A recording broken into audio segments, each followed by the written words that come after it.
I can kick us off. Hi, everyone. Thank you for joining the meeting. My name is Hita Mosesman. I'm Vice President of Community Development and Housing with Harrison Associates. We are the city's consultant on the preparation of the 6th cycle housing element. I'm joined this evening by our project manager with Harris, Erlanda Martinez, and also city staff, Roscoe Mata, the planning manager, and Nestor Guevara, the associate planner and project manager on the city side. And we'd like to welcome you all to this webinar on the housing element for the city of Millbrae.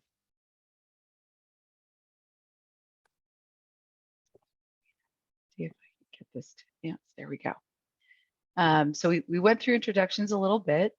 Just to reiterate, Harrison Associates is a municipal consulting firm, and we assist client cities and counties with the preparation of a housing element, which we will describe in this presentation. So in terms of the participation and sharing ideas, we really want to obtain as much input as possible this evening and throughout the housing element process. And so we have some sort of best practices that we've seen work very well to ensure everyone has a voice and is able to participate fully.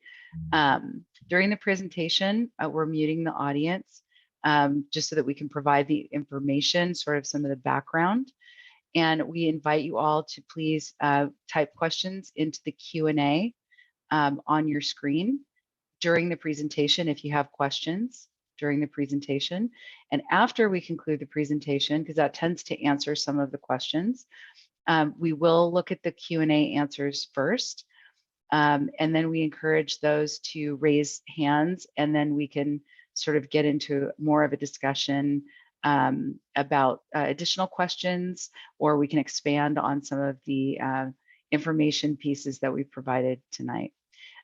If you are coming off of mute at the end of the presentation during the discussion, we would just ask if you could be mindful of any background noise when not muted. It helps others sort of hear everything the best way possible. So we wanted to start the presentation tonight by explaining what a housing element even is. It is the primary planning document to address the city's housing needs. State law requires that every city and county in the state of California have a housing element as part of their general plan. A general plan is the community development planning document for the city or county. If the general plan is a book, there are chapters called elements, and housing is one of those chapters or elements. Housing elements addresses the housing needs of all economic segments of the community and all income levels. And it really allows the city to implement its vision to meet those local housing needs. The State Department of Housing and Community Development, or as I might refer to them as HCD throughout the presentation, is required to review and certify the housing element as well. Just some clarifying points about what a housing element does not do, because it is quite a large document. There is a lot to it, but we wanted to clarify the things that are not accomplished through the housing element necessarily. The housing element does not require the city to build housing units. Cities and counties don't really build housing units. Developers, the private sector, they build housing units. It's the city's job to plan for those housing units and ensure that there are sufficient sites available to accommodate those housing units that are assigned as part of an 8-year planning cycle. The housing element also does not provide funding or compel the city to fund the construction of housing. However, when a housing element is in compliance, a city or county can qualify for very advantageous grants through the state for housing and affordable housing. The housing element also does not authorize the construction of any particular project. All proposed residential projects must still go through the development review process. The housing element is a large document, and it's very comprehensive, and it is comprised of about 7 main sections.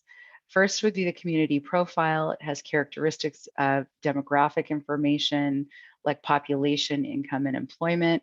And it also addresses special needs populations in the community, seniors, large families, those that are unhoused. The housing element also contains a chapter on housing needs that identifies the challenges and also the opportunities to provide housing within the community. It provides a very specific list of housing sites where housing is planned with a number of units per site, and it identifies the income levels of the units assigned to that site.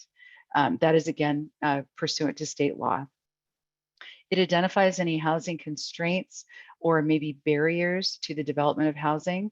Those can be governmental, either at the federal, state, or local level, like the city level, or they could be market constraints that are really outside of the city's control, such as high construction costs, high land values, and a lack of labor.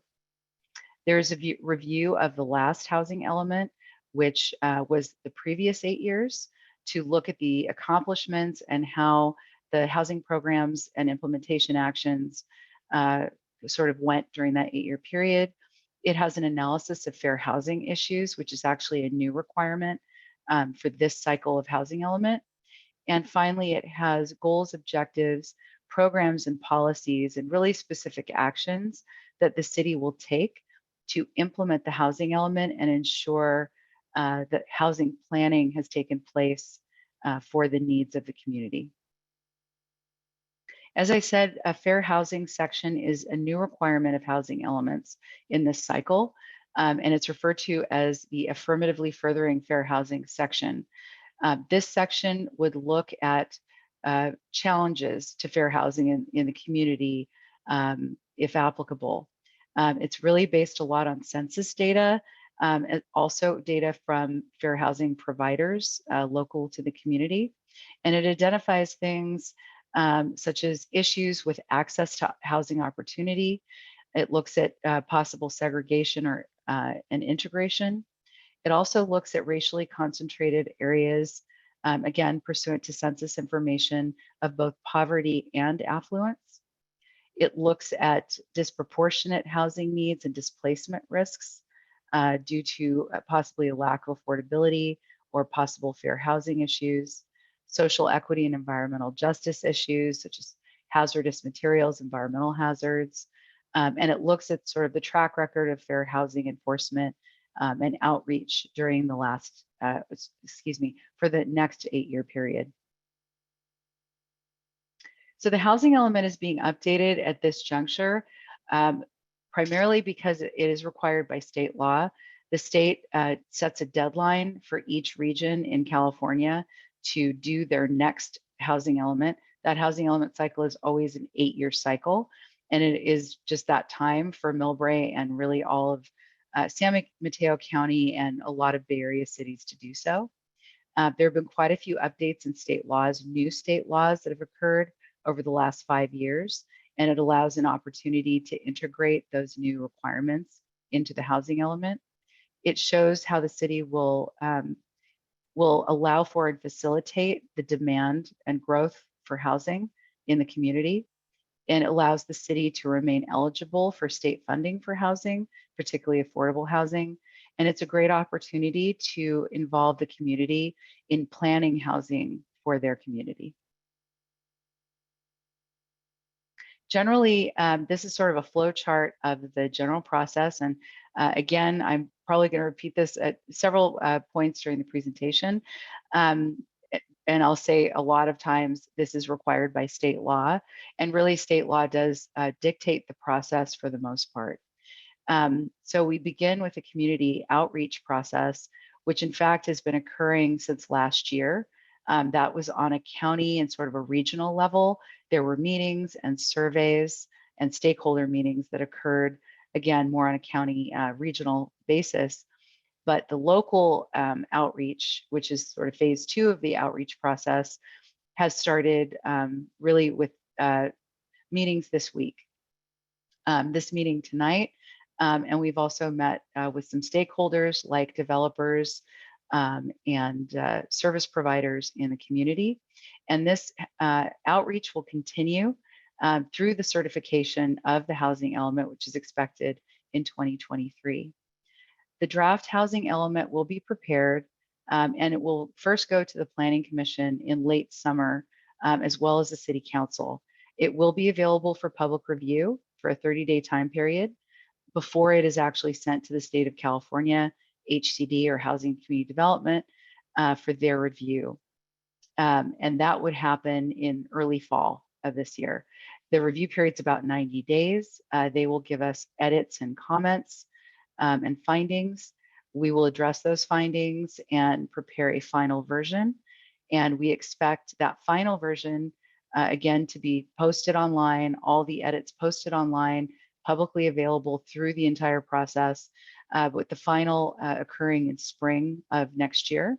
And we also expect a finding of compliance from the state in late spring of next year, which again allows the city to be eligible for funding for particularly for affordable housing opportunities through the state.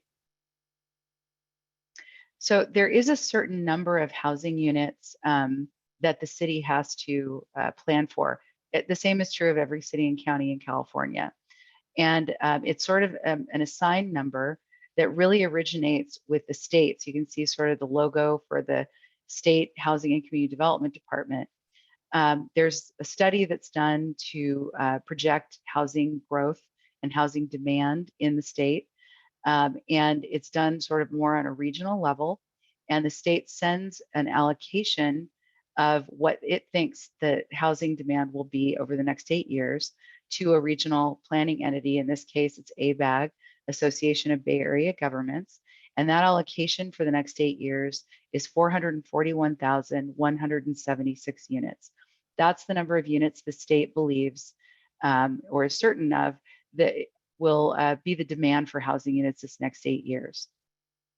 ABAG is then charged for developing a methodology of allocating and parceling out a certain number of units to every city and county that's part of its region, which is all of the Bay Area region. And through that methodology, Millbrae received a mandatory allocation of 2,199 units. So the units that I just mentioned, the 2,199, the additional part of the Regional Housing Needs Assessment, which is that required allocation of 2,199 units, or RENA as we call it, it is not just at any income level, or it's not just at market rate or what the going price is or rent is for housing. It is separated out into different income categories, which is extremely low, very low income, which are households that earn $75,000 or less in gross income per year.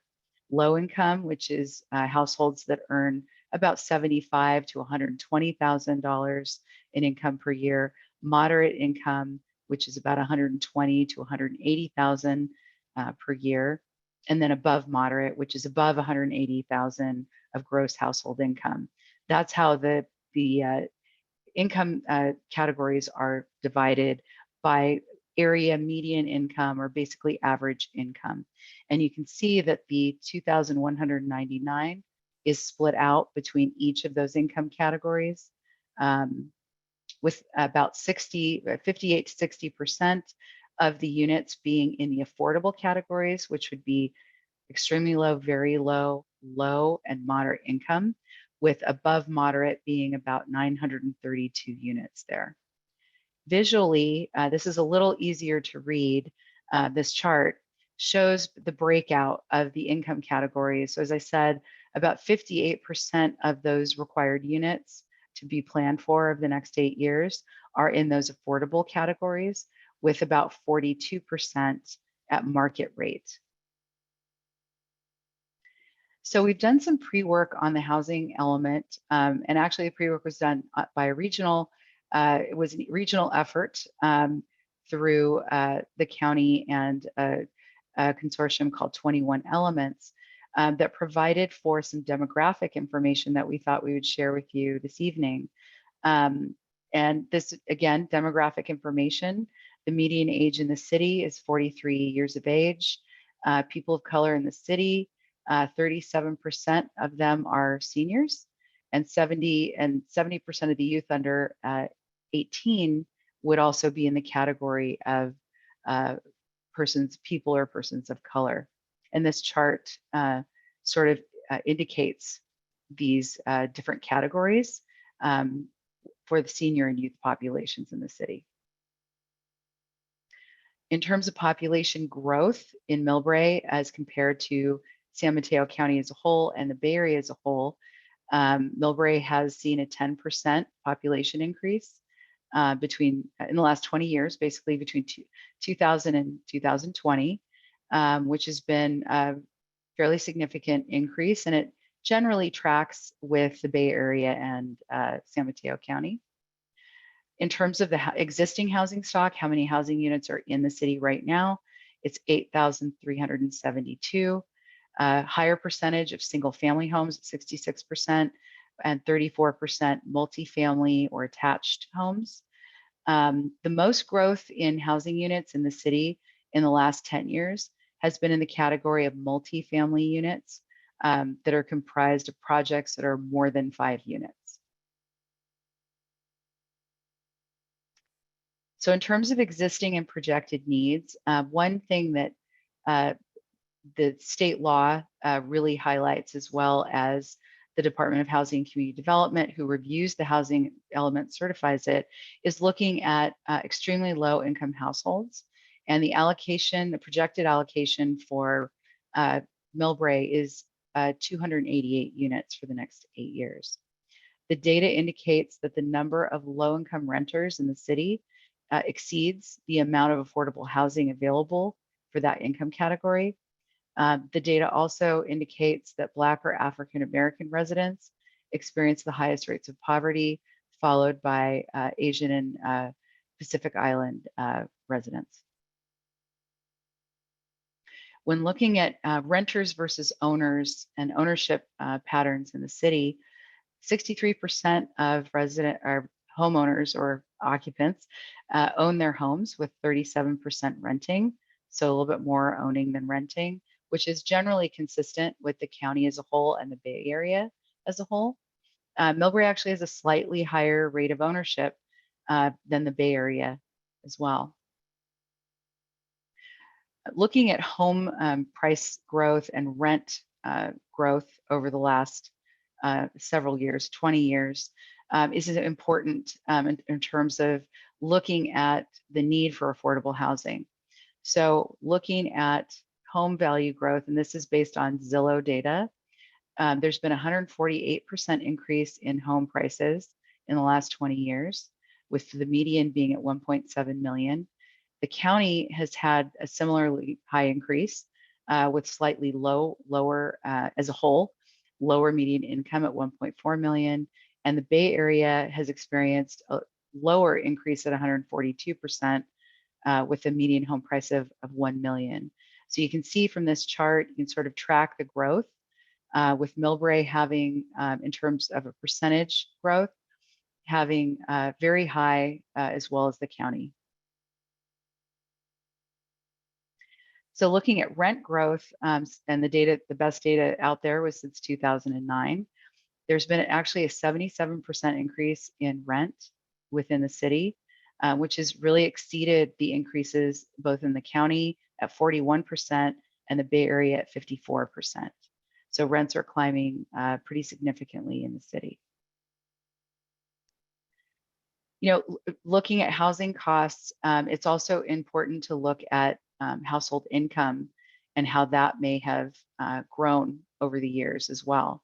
So this chart basically highlights increases in median home values versus the increases in incomes. And as you can see, the home values is at the top with the blue line that goes up pretty significantly starting in 2014 to 2020, whereas you can see that incomes have remained relatively not flat. They've gone up, but of course not at the same rate as home values, which really is the case in nearly every city and county in California. Home values are just increasing, and rent growth increasing much faster than income. However, we did note that in Millbrae, between 2018 and 19, the number of households that were below the poverty level actually decreased by a little over 3%, which was an interesting data point. Cost burden is an important data point in the housing element itself, particularly in the housing needs section. And what cost burden means is that a household is spending more than 30% of their income on housing. There are two categories of cost burden. It's sort of your garden variety. Regular cost burden is when you're spending 30 to 50% of your gross income on housing. And severe cost burden is when you're spending over 50% of your income on housing. With regard to the regular standard of cost burden at 30 to 50% of income, renters and owners are very similar. 19% of renters and 18% of owners are considered cost burden in the city. With regard to severe cost burden, where people are spending more than 50% of their income on housing, the percentage is higher for renters at 22% and owners at 16%. Special housing needs is an important section of the housing element as well, and again, pursuant to state law. Special needs groups are defined by law, and they're generally in these categories: large households, seniors, female-headed households, unhoused folks, non-English speakers, people with disabilities, and farm workers. What the data is saying is that 9% of residents have identified as having a disability, which persons with disabilities may require accessible housing and often do. 10% of residents are part of a larger family household with more than 5 or more people in the household, and these households generally need larger units, 3+ bedrooms.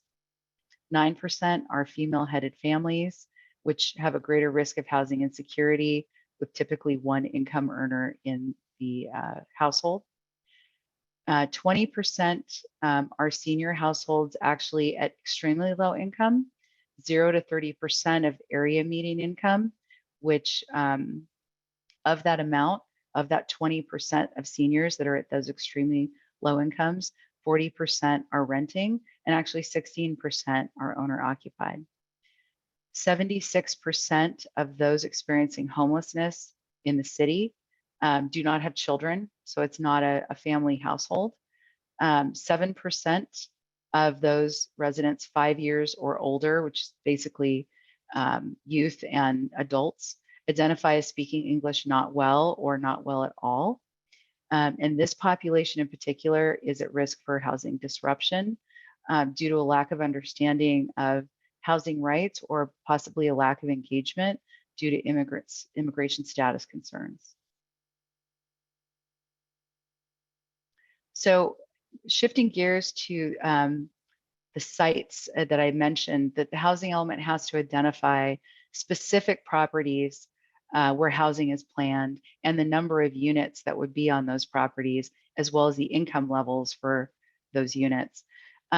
The focus of where those sites are located at this time is the downtown El Camino Real area, where the city is in the process of adopting a specific plan that will allow for greater densities for housing, for mixed use development. And this area really provides a great opportunity for housing, particularly affordable housing, as it is near transit and jobs.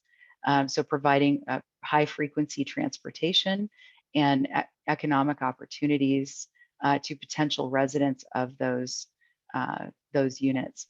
So we've sort of indicated here where the specific plan area is. It's the shaded area here. You see the El Camino Real corridor here. You see the BART station here. And so really, and then there's another specific plan, station area specific plan in this area here in yellow. So this is really the focus of the sites at this point in time. We are still in the process of analyzing which sites would qualify and would be best planned for housing. But this gives you sort of an initial look, at least, of the area that's being looked at right now. So at this point in time, we'd like to ask you some questions and try to get some input from you all. Hita, Yes. we have some technical issues, and the Q&A function we're having an issue with. So perhaps maybe what we can do for the poll questions is we can, for each of the options, people can raise their hand. And oh, okay. We could tally it that way. Okay, great. Kind of go through. Well, our apologies, but I'll walk everyone through it, and I think it'll make sense. We basically have multiple choice questions here. So I will go through each each multiple choice selection, and pause to give people a moment or two to answer the questions. So the first question would be, what do you think is the biggest housing issue or challenge in Millbrae today? So the first option would be affordability, and I encourage all that feel that this is the biggest issue to please raise your hand at this point.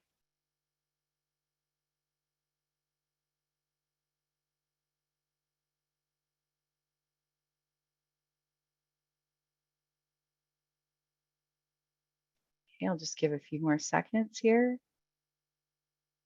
Okay, looks like we have 3 or 2. Maybe we had 4, and those are. If you did raise your hand for this one, if you could keep it raised. Okay, it looks like 4. 4 are indicating affordability, and so this is the biggest issue. And so here we'd like you to pick one. The second one would be lack of housing choices. So those who believe that lack of housing choices is the biggest issue, if you could please raise your hand.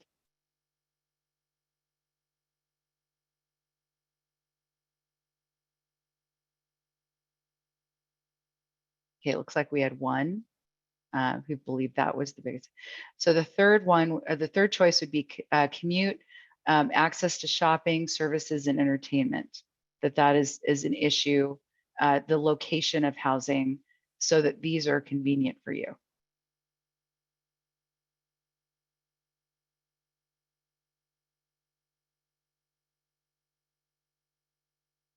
Okay, looks like I'll give it a few more seconds here. Okay, it looks like 3. And then finally, the quality or the design of existing housing that just doesn't seem to meet the community's needs. So if this is your choice, the quality design, please raise your hand at this time.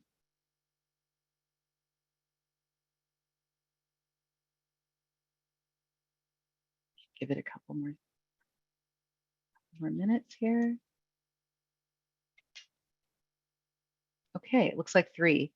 So pretty evenly split. Oh, maybe it's 2 now. Maybe it's 3. I think we should probably say it's 3.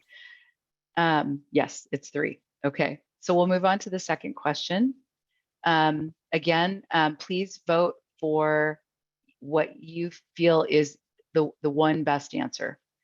So what type of housing does Millbrae need the most?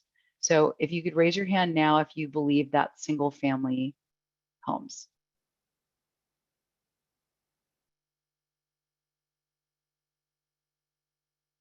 Okay, looks like we have 2. So if you think condominiums or townhomes is the housing that's most needed at this time, please raise your hand.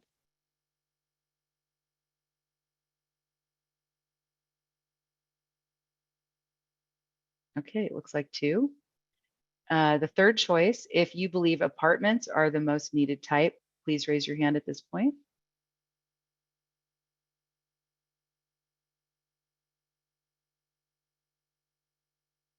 Okay, so it looks like 2. And then lastly, if you believe that accessory dwelling units or ADUs are the most important housing type, Please raise your hand at this point.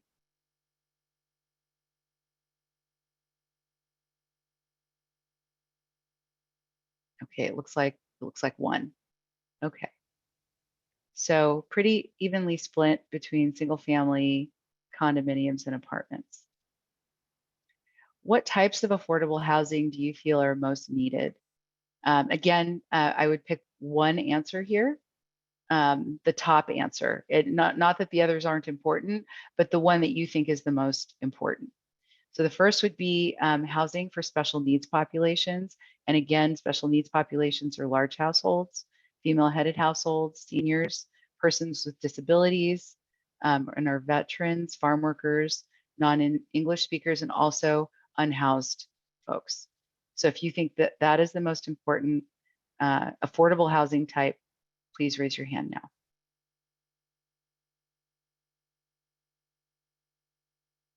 Okay, it looks like one. So if you think more affordable housing units just across the board for everyone, please raise your hand at this point.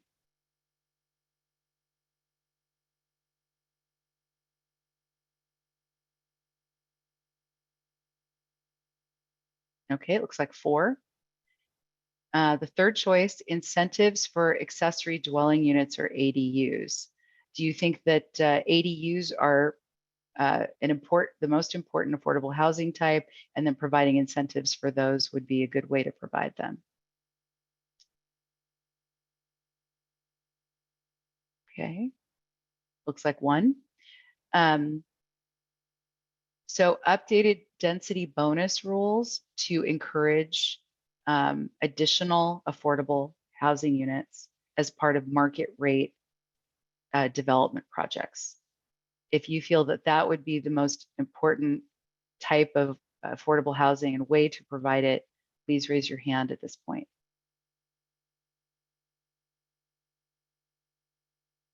Okay. And unfortunately, because the Q&A is disabled, we won't be able to put the other there, but I would encourage everyone who's participating here this evening, we will provide email addresses at the end of the presentation.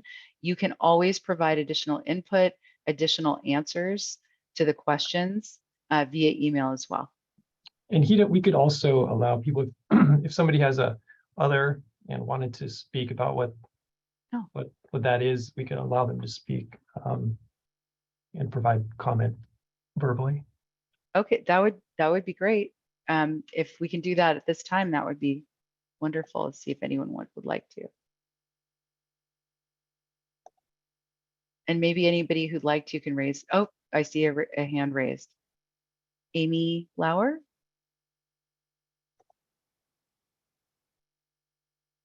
Sorry about that. That was a leftover. I don't know why my picture's not showing, but I don't have a comment at this time. Okay. No problem. Thanks. So would anyone else like to provide a comment on other types of affordable housing that is needed?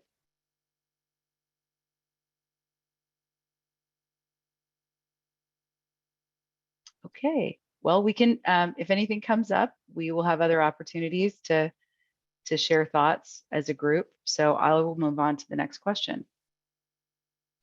So what area in the city do you think new housing should go in? The first option, and again, pick the best answer, one answer, the downtown area, kind of what we looked at, specific plan areas near transit and shopping districts. If that is your preference, please raise your hand at this time.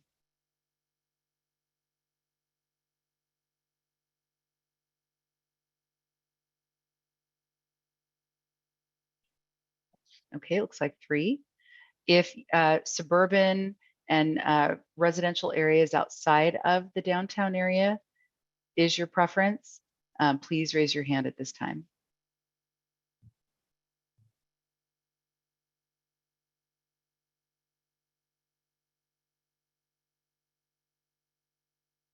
Okay, it looks like one. And then again, if someone would like to share sort of an other area in the city, we invite you to raise your hand and we can have you speak And it looks like we have 2 people who would like to. So Gina Miranda. Hi, yes. The other that I was thinking of is the east side of Millbrae, and I'm not voting for that. In fact, I'm voting completely against that. And I also think that the downtown area that you describe here and that I saw on the maps is all east side Millbrae also. So when you say downtown, I think that's a misnomer. It should say east side of Millbrae. Thank you. Thank you. We will note the comment for sure. Is there anyone else who'd like to share a comment on this slide? Yes, so hi.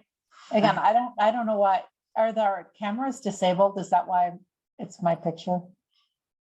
I think it is for the participants. Yes. Okay, it's not a big deal. I just wanted you to know that I'm here and paying attention. So I would say all of the above is why I raised my hand. And in other, I'm unclear if the city owns property that they have at their disposal that could be used for development that is in other areas. I think it makes a lot of sense to put more housing near where the schools are, the schools and parks. I know those tend to be a little bit denser just from my walking around, but there's some sort of, it looks like they were buildings that might have been used for some, I don't know, like water company, or maybe it's an old firehouse, but in various places in the city, just from walking around and walking distance to the schools and parks, there are places that are slightly abandoned that look like, again, I don't know who the owners are, but these are opportunities for housing to go in. That's, I understand, having, walkability and accessibility to services that the city provides, but also, there are people of all types, with all ages, like we saw in the chart. The shift in racial makeup is coming from people coming from children. So if you compare the young age group to the old age group, that's a really different makeup.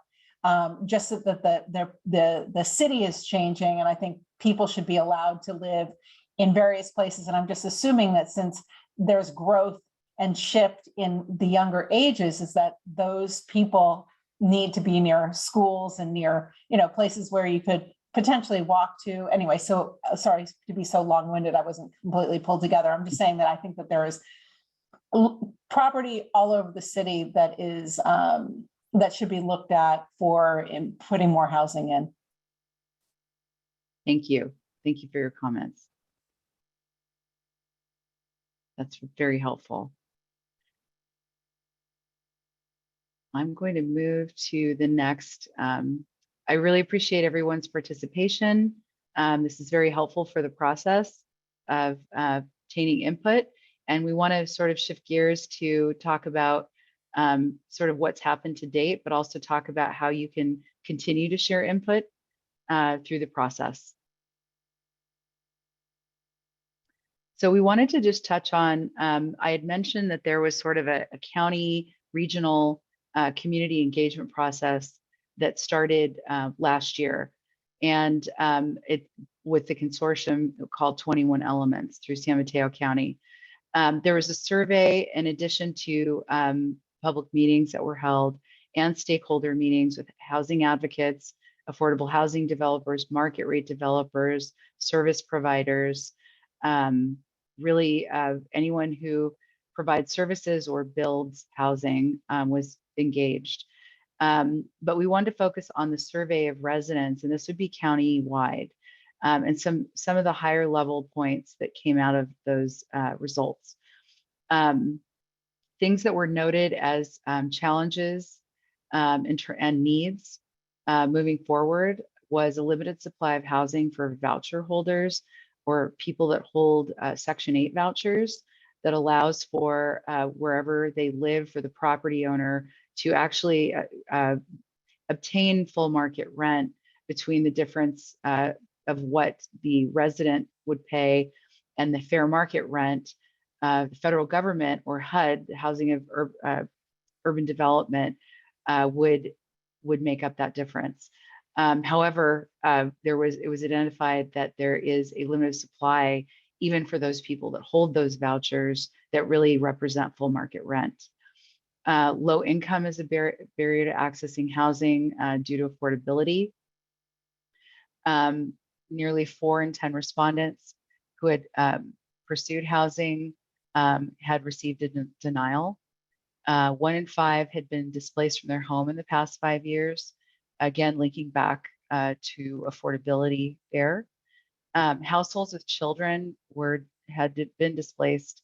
Of those households that had been displaced with children in the last 5 years, 60% of the children did need to change schools because of the move. About 20% reported experiencing discrimination within the last 5 years. Of those residents with disabilities who participated, a quarter of them reported that their current housing does not meet their accessibility needs. And respondents did seem fairly satisfied with their transportation options and frequency. Continuing on that with survey findings, there were questions that were asked as part of that survey, or statements that people were asked to either agree with or not agree with. So some of the statements made were, "I would like to move, but I can't afford it." And of those respondents that said that was true, they identified themselves as primarily Hispanic, renting versus owning, unreliably housed, meaning permanent housing has not been secured, households making less than $50,000 in income per year, and larger households who are talking 5 or more people in the household. Of those who said my house or apartment isn't big enough for my family, the characteristics of the residents that responded identified as Hispanic households, large and single parent households, and households with children under 18. So again, a theme: larger households, Hispanic households as well. The statement, "I'm often late on my rent payments." Those are primarily made by households that make less than $25,000 a year, which is very low when looking at income in San Mateo County. For those who said it was true that they cannot keep up with utility payments, those respondents identified as African American and Hispanic, single parent households, households with children under 18, and households that make less than $50,000 a year in gross income. Bus and rail doesn't go where I need to go or operate during the times that I need to take it. Those that said that was true identified as African American, precariously housed or unreliably housed, and single parent households. And finally, those that said that it was true that schools in my neighborhood are poor, what they considered poor quality. Those respondents identified as Hispanic and households with children under 18. So a lot of data gleaned from the public outreach process that is has been going on to date. And that really has been on a county regional-wide basis. This slide sort of talks about where we have been and where we're going. So on countywide engagement to date, again, starting in early 2021, the 21 Elements initiative to engage on a regional basis. There were meetings called Let's Talk About Housing. These were community meetings that were held between March and May of 2021.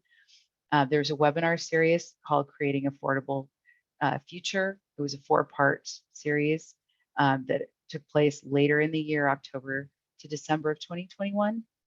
And there were a number of stakeholder meetings held between September and November of 2021 as well. Again, builders, housing developers, fair housing providers, housing advocates, and service providers. And again, finally, the survey where we reviewed those results. So we really wanted to bring everyone up to date with what has occurred so far. So outreach methods going forward, now we're shifting to a more local focus on community outreach. The city has established a dedicated housing element webpage with information about the housing element. The draft of the housing element will go on this webpage. There are links to other resources and also contact information as well. There is an online survey that is available now, and we'll share that link with you on either the next slide or the following. And it is focused on Millbrae specifically. And we highly encourage you who are participating tonight to please complete the survey. And we would like you to encourage others that you know that live and work in Millbrae to please also complete that survey. It gives us very good information about how housing should be planned for in the future. There will be announcements at Planning Commission and City Council meetings about the housing element process as we go along. And additionally, the draft and final housing elements will be considered at public hearings where public input and testimony can be provided. And that will be happening this calendar year as well as the first part of 2023. We've held stakeholder meetings. We really tried to get those completed early to get the best kind of input and information to help guide the housing element process. Those occurred this week, and city staff was involved in that. Consultant, us, Harrison Associates, we were also present at those meetings to engage basically affordable housing service providers for housing, market rate developers. We're still trying to engage more affordable housing developers. It's not without trying. We've reached out. We are still hoping to get that last meeting completed with affordable housing developers, given the number of affordable housing units as part of the RENA. The minutes of all of these meetings will be available in the housing element draft. There will be an administrative record of the community engagement process that will be available to the public to review as well. And then finally, the housing element document itself, as I just mentioned, will be posted on the city's website this summer, late summer, and will provide updates with red line changes so that very transparent process so that the public can see what has changed as a result of HCD edits and comments. It will continue to remain on the housing element website until certification and after that as well. So I mentioned the online survey. We really encourage all of you to participate in this. The link is provided here. We're asking that respondents please complete the survey by July 15th. The survey, I think, has been available for about a week at this point. It's available right now. So if you really felt that you'd like to fill out the survey after this meeting, we really encourage you to do so. The link is here, and I believe there have been social media postings on the city's Twitter and Facebook accounts that have links to this survey as well. And it's my understanding that city staff will also post this PowerPoint presentation on the Housing Element webpage that will also contain this link. And Nestor and Roscoe, please correct me where I might be wrong on any of that. So for, again, we really encourage a lot of participation, a lot of feedback, a lot of input. We really want to hear from you. So please visit the Housing Element webpage, and here's a direct link to it here, and provide any input, your suggestions, your concerns about the Housing Element process. All and any ideas are welcome. We provided Nestor Guevara's email address as well. He's the project manager on the city's side for the housing element process. If you want to suggest, as some did tonight, potential areas or sites for the location of new housing, we welcome that. If there are property owners that are interested in redeveloping non-residential properties into residential properties, the city would certainly like to hear from those property owners. And we ask that you do include your contact information so that if we need to reach back out to you with some clarifying questions, that we're able to do this so as well. And with that, I'd like to thank you very much for your time. I know that was a lot of information and your participation in the sort of polling that we did here. And I think at this point, we probably can open it up to participants to ask questions and share ideas. And it looks like we have a hand raised. Angelina Cahalan? Cahalan. Apologies. No worries. I was just curious if in the stakeholder meetings with developers or just in discussions, when it comes to things like senior housing or other special groups, has there been discussion with or partnerships with nonprofit housing organizations like Mercy Housing that has a lot of experience with nonprofit low-income senior housing and things like that? So I can answer that question. As I mentioned earlier, we have reached out to affordable housing developers and service providers. Unfortunately, we haven't been able to set a date that worked for those groups, but we're not giving up, and we're going to try to get that meeting, because I do feel, I agree with you, I think that's important input to get both from developers and service providers. So I'm hoping that that's soon to come. We've engaged and followed up, and we continue to follow up through the process.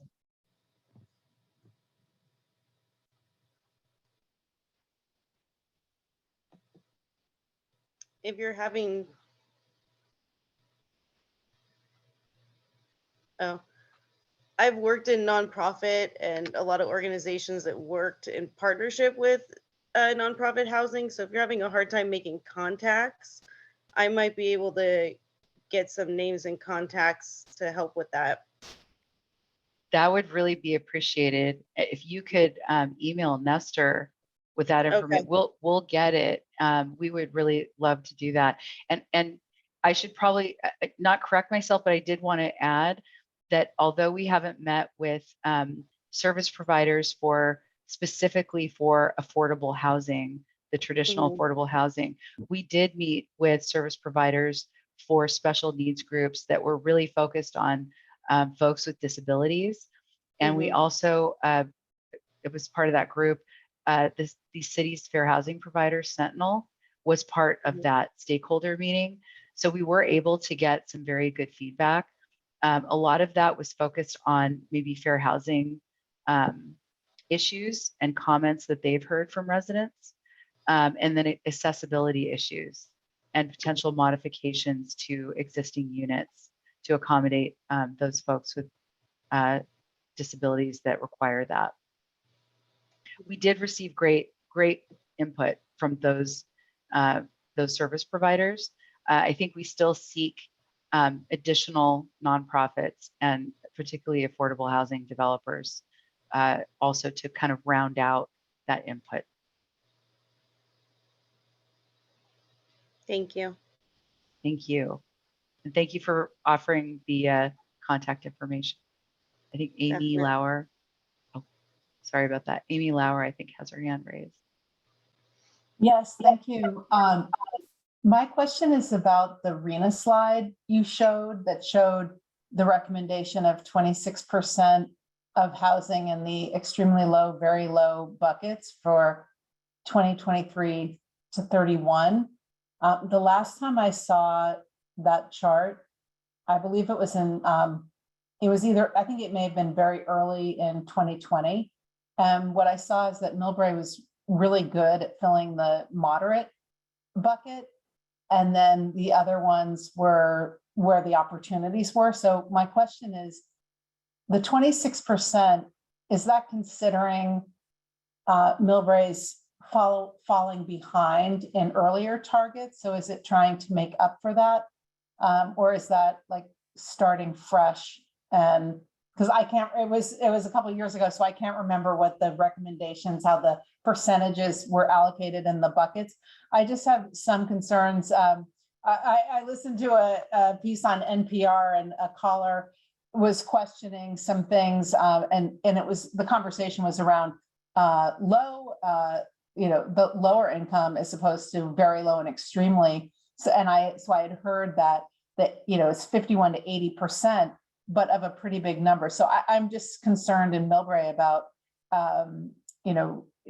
making it possible for people who work in the city in various capacities to live here. Yeah, I mean, I can answer, I can, you know, and others can chime in. So the number, the RENA number that comes from HCD or the state that then they send to ABAG, you know, what my understanding is that's the need for the next 8 years. So that would encompass, you know, what the current status of the need is.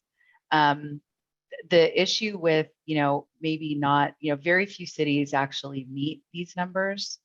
And the biggest reason why is for the affordable units is because, you know, just from an economic standpoint, affordable housing needs a public subsidy because the costs of building affordable housing are oftentimes greater than market rate because of regulations associated with affordable housing because it's using public funds. And so, and then the revenue received from it, it's just, you know, math, you know, is you have affordable rents or you have affordable prices. So the revenues are not sufficient to cover the costs. And so public subsidy is always required, whether it's, you know, grants, and it's typically 5 to 8 different funding sources from different, you know, it's usually the state and the federal government that provide these subsidies, but they all have different requirements and different timing. It's very difficult to do affordable housing the way that it's structured now because of that public subsidy. Cities and counties don't generate enough revenue. I'm generalizing here, but the amount of subsidy for affordable housing units is very large, in the several hundreds of thousands of dollars typically. And so that's why you see a lot of cities and counties, particularly behind, the deeper the level of affordability, the more subsidy you need, because the rents or prices are not, there's a bigger gap between the revenues and the costs, if that makes sense. That makes sense.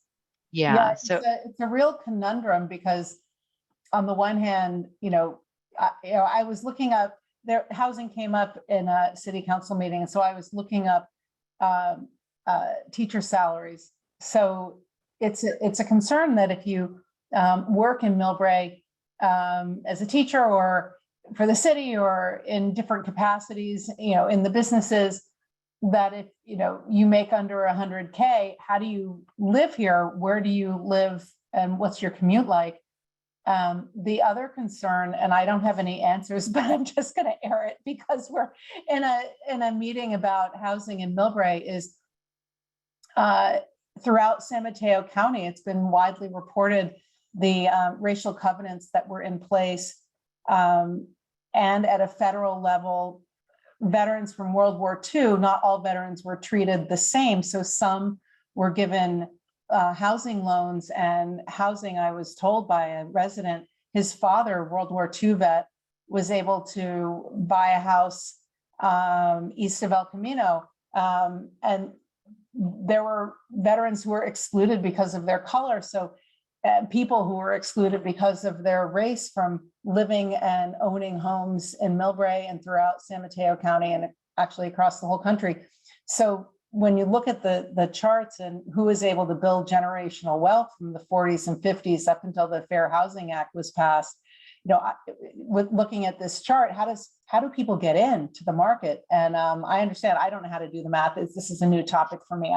I'm sure the developers want to make money, and so where does the money come from? I don't have the answers, especially if the cities don't make enough. But it does seem to be an issue worth just putting out there about something we need to figure out how to solve for. This is a good point. And again, it's the subsidy. I won't go into too much detail. Cities used to have a tool to generate revenue at a local level, but it was eliminated in 2011. And that revenue, 20% of that revenue was used for affordable housing at the local level. The state eliminated that when we were in a budget crisis, statewide budget crisis. And there has not been a replacement for that tool. And so that's what's left cities, you know, with absent a tool to raise revenues at the local level for affordable housing. Mhm. And so really that transferred, the subsidy portion of affordable housing transferred to the state level. And so now there are a number of grants, and there are things called low income housing tax credits, not to get too complicated, but the subsidies need to be applied for from the state primarily. And so it's become a little bit more complicated to get this done. But I will say that, the fair housing section of the housing element was enacted, specifically for some of the reasons that you had mentioned, Mhm. to take a look at fair housing issues, in the community, and, what actions can be taken to address those issues. That was never part of the housing element prior to this round. So I think there's an acknowledgement on the state level that fair housing, needs to be looked at as part of that planning for housing to ensure as much equity as possible. So I think that the the intent is there. It'd be great if there was more state funding. I think it would help cities and counties a lot if there was more state funding available so that projects could get done. Yeah. I wonder if we taxed Amazon appropriately for all the cross-state shipping they do. That would be, or it's somewhere in the business community. The money is, or it's in the top 1%. The money is somewhere. So yeah, I don't have the answers. I don't know much more, but thank you very much. That was interesting to learn about the shifts and what happened. And now that the state doesn't have a budget crisis, why they can't put it back. Yeah. Thank you for your comments, though. Yeah, thank you. Oh, okay. Gina Miranda? Hi, yes, thank you, Hita. I'm sorry, did I pronounce that correctly, Hita? It's not spelled the way it sounds. It's actually Hita. Okay. No problem though. Most people No say worries. Hita. So my question has to do with this presentation in general. There are a lot of great stats in here and great graphs and great information. My concern is, or my question is that, is this what you said was going to be posted online for folks who didn't get to come to this meeting but want to take a look at this? Yes. So it's my understanding that this presentation will be posted online. Okay. So it can be viewed. And also, this is just a preview of some of the information that will be in the draft housing element, which will also be posted online later this summer for public review. Okay, great.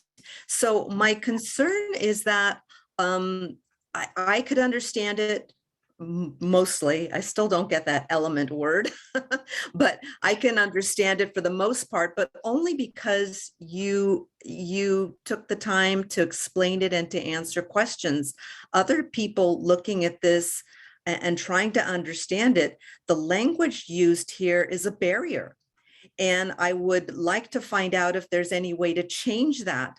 For example, element doesn't mean anything to anybody other than you guys.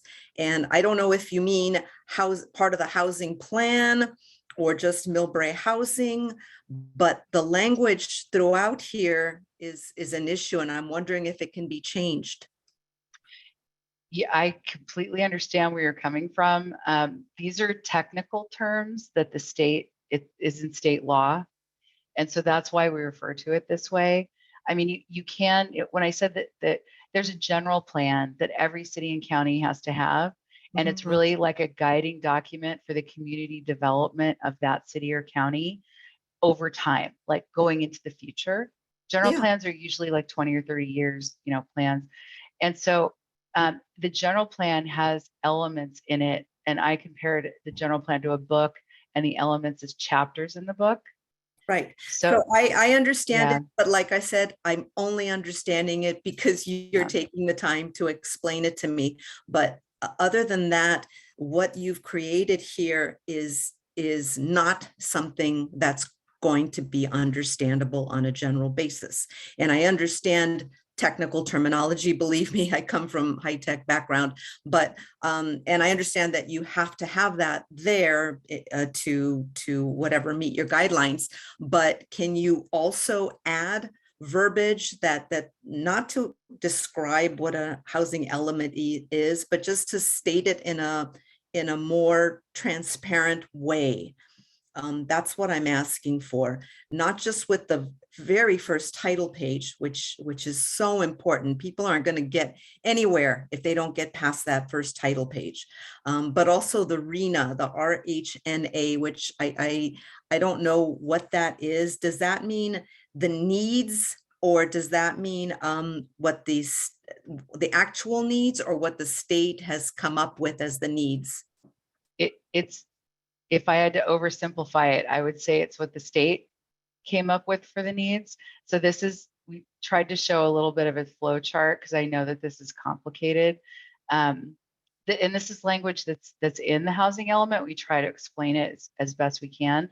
But so it originates with the state that does a study that looks at the entire state of California by region and determines what the housing need is for the next cycle. Right. No. So my understanding is that based on real need, or just based, because I saw those miserable survey findings, and I'm like, gee, it doesn't seem like that's only 26% of our people here, but anyway, and this 42% to me always seems high, because it's the highest income level, right? And so to me, that's always too high, because those folks can afford anything that's lower. Why are we planning around their monetary needs? And so anyway, so that RHNA slide can say, yes, you can leave RHNA on there. Doesn't mean anything to anyone other than yourself, but you can put under there that this is what the state thinks is necessary, as opposed to what the real need is, because the real need, I would like to know what the real need is amongst the lowest level renters. Was there a chart for that? We had some charts on income, and then we also had charts on cost burden. So Right. if you look, you can look at, so we went through income, we went through rent growth. So I would say that, and again, this is a preview of what is in the housing element. There'll be more analysis in the housing element of this. Okay, so if you want to use this one for what I'm asking, which is what is the need amongst the lowest level renters? It looks like the need is 54% for the lowest level renters. Is that how I would read this? That is actually, those are the percentages of those who spend 30% or less of their income on housing. So it would not be. What you're looking at would be the 19% plus the 22%. Does that make sense? Okay, so it's more or less half and half. Half of the people, 30% is decent. Anything above 30% is not okay. So I'm seeing half and half. So we're allocating all of the we're not all, most of what and I'll call the 54% the higher income level, because their rent is a lower percentage of their income. So they obviously must be higher income. So we've got 42% of the housing allocated to this 54%. And then we've got the other 66% going to this 40% here. So it's not, what I see is that it's not allocating to the need at all. It's just allocating based on what California, some people in California are saying. So I guess my question is, to wrap all of that up, can we change what that slide says so that it says that? And can we make any changes at the state level so that it's not 42% being allocated to the highest level folks, highest income folks? How would we do that? So I'm hesitant to change the slide too much because I don't want to misrepresent the data too much. I think that what you're asking is what the state put forth in their study, which was to project, housing needs at different income levels by region, that type of thing. I think we're trying to identify where the needs are, but I don't think that this slide represents exactly what you're saying, the total need in and of itself. I don't think so either, but that's the one that you recommended. So yeah, I think it comes the closest to answering what you were asking, and which is, there are people in the community, and as this slide says, 45%. So there's a not computed up here, so that's just my qualifier, is that there was no data available for 4.5% here. So really, we're looking at, to your point, 40% of people, renters that are cost burdened or severely cost burdened. And we're looking at a little over 30% of homeowners that are cost burdened. So that is, in terms of the data presented in this presentation, that would come the closest to what you've said, but it's not exactly, I just don't want to misrepresent. It's not the same as what the state put forth in terms of their study. It had additional data points in it. So I guess what I'm saying is not an apples to apples comparison, but I think what we're saying is that these data points like cost burden, showing how income has gone up as opposed to housing costs, right? It is showing that income has stayed stagnant. Right. Yeah. Well, going up. Somewhat, but yes, it hasn't tracked. It hasn't tracked here.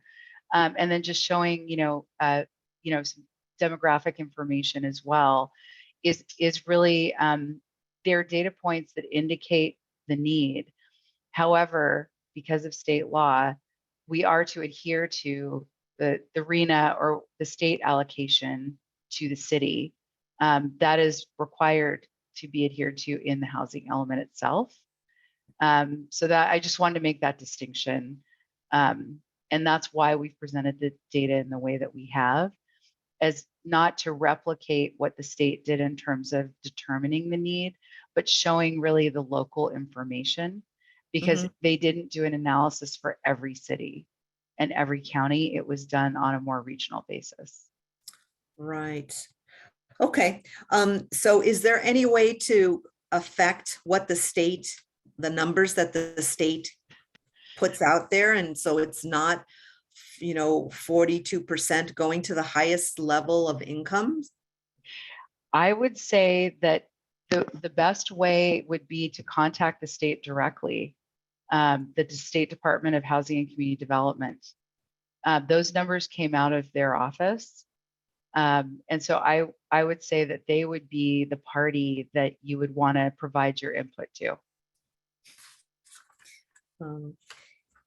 Okay, and then just the last, just to, I don't want to take everybody's time here, but just to piggyback on what Angelina had said about the partnerships that you all need. Is there any way that you could include the partners that you've already worked with, some of the specifics as examples in this deck, so that people know, oh, good, they're working with these folks, because I think what you called them, suppliers or something like that, service providers. That's a very, very general term that unfortunately doesn't mean anything to me. And it would really help with transparency if we could see some examples of who those service providers were, specifically if they're then some of these nonprofit partners that are interested in helping some of these awful, miserable survey findings that are being reported in this presentation. It'll help offset that. You know what I mean? I understand. Yeah. and I will defer to the city on that, but I don't see a problem with adding the names of the service providers that we met with. Yeah. Doesn't have to And be a lot, just a couple of, something that indicates what your work, which is, which sounds like it's very in-depth and you want to show that.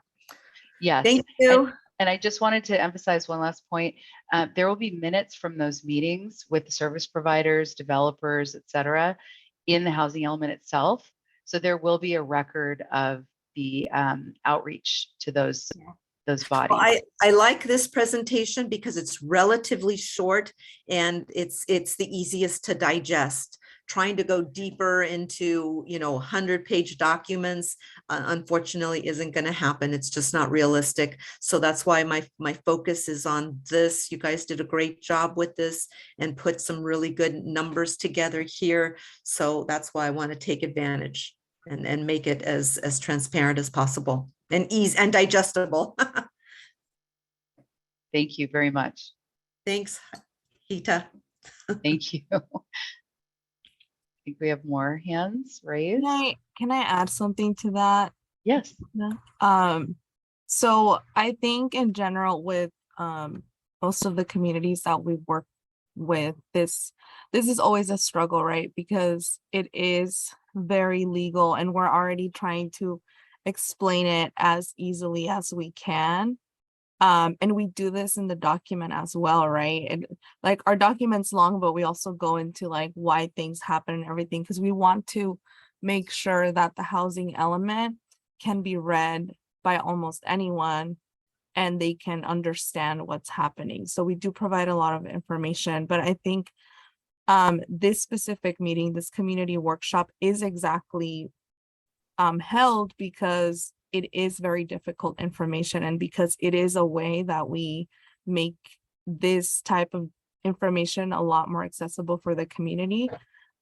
With that said, there will be a presentation to the city council before we submit it to the state, which we would really encourage the community to show up to, because that's another opportunity to see this and learn about this the way that you all have today. So there will be at least 2 more opportunities to attend a public meeting. So I would say if anyone who is really interested in learning about this, the best way to learn about it is to come to these meetings, because this is where we are able to explain things and go through everything and answer questions.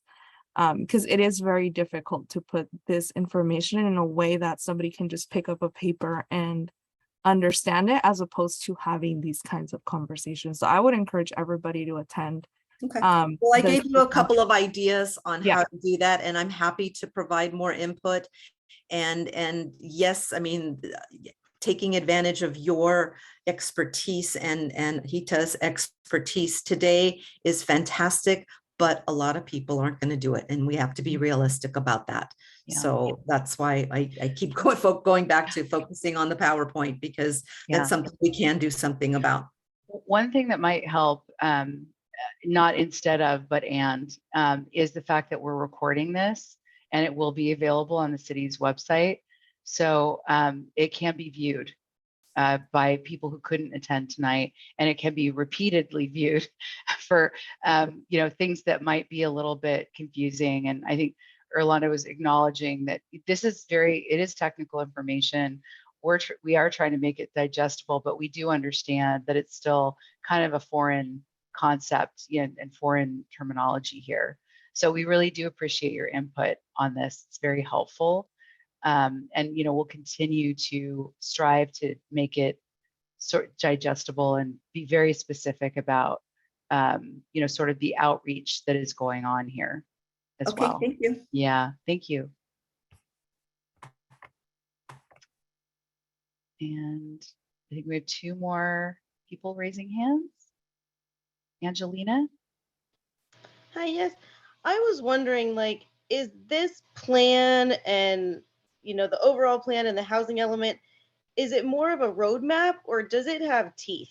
Is there accountability to carry these things out? And I know Amy was talking about, the city's falling behind and filling some types of the units, and you said that that's because of funding. So like, is there not accountability to say, this is the most important income level, we have to meet this need? Or is it just like a guideline and a hope that we can do that? Well, I would say it, in your words, it does have teeth. Actually, all cities and counties have to prepare what's called an annual progress report on their housing element, and they have to report on the progress, not just on the number of units in each of the income categories, but they also have to update on the status of the programs that are identified in the housing element that contain very specific actions. There have been changes to state law, as I mentioned earlier in the presentation, that have increased reporting and increased requirements on housing elements. So I would say that, definitely this is for every city and county in California, because of the law, there is a lot of accountability associated with the document. That's great. What are some of the repercussions if cities aren't like meeting the goals by the deadlines and things like that? So, well, there are a couple of different parts of that. I think, there's a state mandated deadline for adopting and getting your housing element certified. So there's that deadline. And HCD has been working with cities on that, because Northern California is the later of the state. We've been working in Southern California, that was first in terms of their deadlines. Not every part of the state has the same deadline. And Millbrae is at the back end of these deadlines. And HCD, because these documents are so comprehensive, they've been working with a lot of cities. In the SCAG region, only 6 cities. SCAG is Southern California. I don't want to be too technical here. It's basically all of Southern California except for San Diego County. Only 6 jurisdictions, 1 county and 5 cities made the deadline, because it was just very difficult with the new legal changes. So I anticipate the same is going to happen in Northern California, because it's the first round that has the additional requirements. It makes the review time for HCD longer, and it makes the process a longer process. I would say, in terms of repercussions, a couple things to note. I had mentioned earlier in the presentation, cities and counties don't build housing. They're not really allowed to build housing, which is really interesting, but that's just the way it is, the laws as they are in our state. So it's developers that build housing.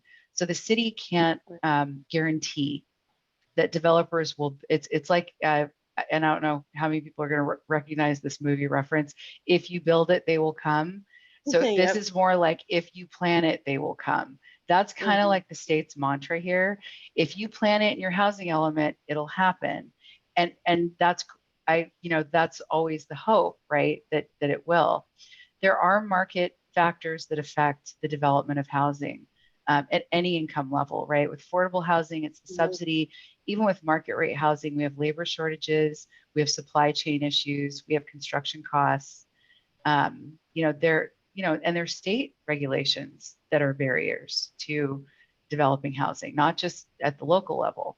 So there are a lot of factors. There are some things that are within the city's control, but there are many things that are not within the city's control. So with regard to holding cities accountable to making sure that all of the units are built, the state does not enforce if you don't meet the numbers, because the state understands that there are things out of the city's control, and it can't penalize public agencies if they've done their best effort to plan and put the zoning in place to allow development to be feasible. But what they will do is they will hold cities and counties accountable for taking the actions that are outlined in the housing element.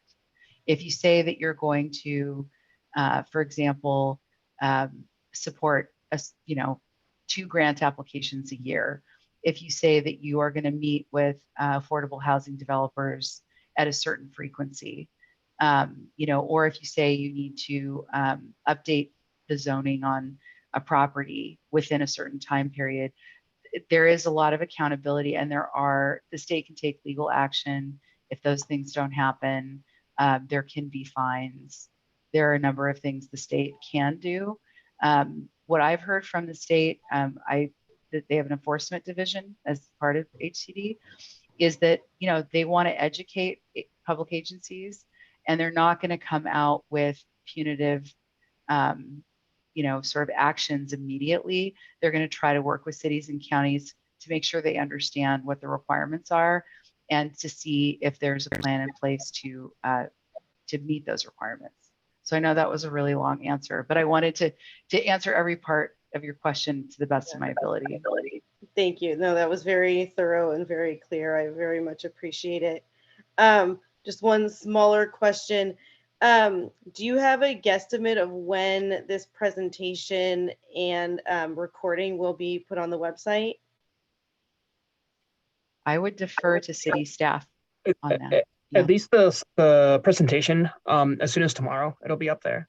Okay. I'll have to double check on the video, but presentation at least will be up as soon as tomorrow morning. Yeah. And I don't know what the feasibility is on the post with the posting of the presentation, if you're able to do subtitles in different languages or not. But I know I live near Lomita Park Elementary, and we have 10 different languages spoken at that school. And so if that's something that's feasible, it would probably be really beneficial. Thank you. Also, can I ask you one last thing, Angelina? Could you email with, you said 10 different languages. Could you identify those languages just for our information? I think the largest are definitely Spanish, Arabic, Tagalog, and Mandarin. Okay. I believe. That's really good information for us to have. I can double check that and get back to you. Thank you. Can I add more to your long-winded answer, Hita? Sure.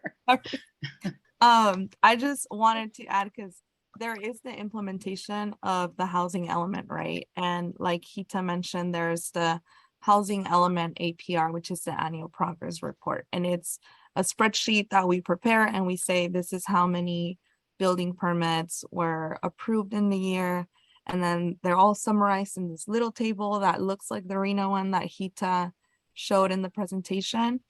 And we compare what's required from the city to what they've built in during the planning period, which is those 8 years, right? So for instance, let's say that they approve 200 low-income units, then we put it next to it, and then there are 131 units left, right? So year by year, HCD will look at the progress that the city is making in like getting these units built.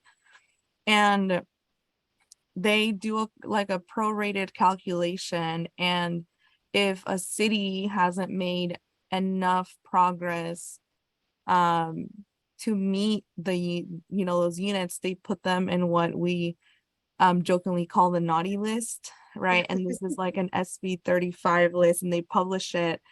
And that means that a developer can go to the state's website and see if a city that they're building in is in the naughty list, and they get streamlining privileges, which means that they are able to get their development approved more easily, because they get to almost like, speed through the line and not have to go through all these different reviews, which is a really big deal to cities, because a lot of the times they lose local control, right? It means that somebody can just come in and build. And so that wasn't a thing until maybe I think it was 2017, 2018. And so a lot of these reports, like the annual progress report, the housing element, there are other housing reports, didn't have what you call teeth. they were just kind of reports you drafted and nobody really looked at them. And now that the housing crisis is becoming a lot worse, then the state's starting to pay attention, and now they have people looking at things. There's data on their website. If you don't meet certain deadlines, cities won't qualify for funding and things like that. So it is increasingly becoming more important to meet all these requirements, which is why it's also becoming harder to do these reports and meet the requirements. So there are plenty of repercussions for not making the appropriate progress, which is why we're trying to get the city there so that we can not be on the naughty list. Well, and I would note too that I think it's almost every city and county in California, with the exception of a handful that are on that naughty list, that Orlando, because cities plan, but if you plan for it, they'll build it, right? You plan, they will come. But it's not always under the city's, well, it's not under the city's control in terms of who comes to build. The city needs to facilitate the planning of housing, and then the development community needs to step up and come and build the units that have been planned for. So I just wanted to highlight that it's there are a lot of factors that I think we've talked about tonight that have been in play, and that's why we're sort of in the situation that we're in. But I think it's through the housing element, there is the best effort to understand the development community, to understand what it would take to build housing, and then plan for it in the best possible way. And I think that's what the team that is working on this, city staff, as well as our firm, that's really what we're here for, is to really do the best planning effort to have the most success.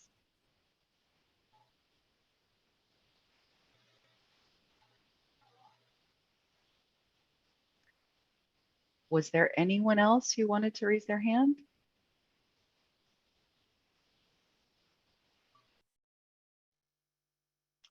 I am not seeing anybody raising their hands. So I guess unless city, I'll defer to city staff to make any final comments. Thank you, Hita and Yolanda. Appreciate your presentation. Just a reminder, if you have any questions or comments on this process or the housing element, or if you just wanted to make sure that your email information is included to be notified future meetings or public hearings for this process, email Nestor. If we can just probably put his email and contact information just one more time so that people can jot that down if they haven't already. Contact Nestor and let him know that to put you on the interest list for this, and next time we have an event, we'll let you know and send you an email so that you can participate. And thank you all for joining us this evening. Do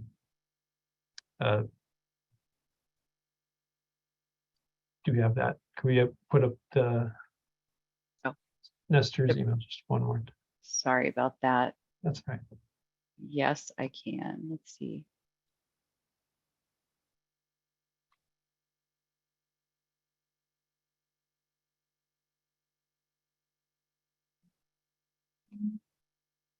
There you go. There we go.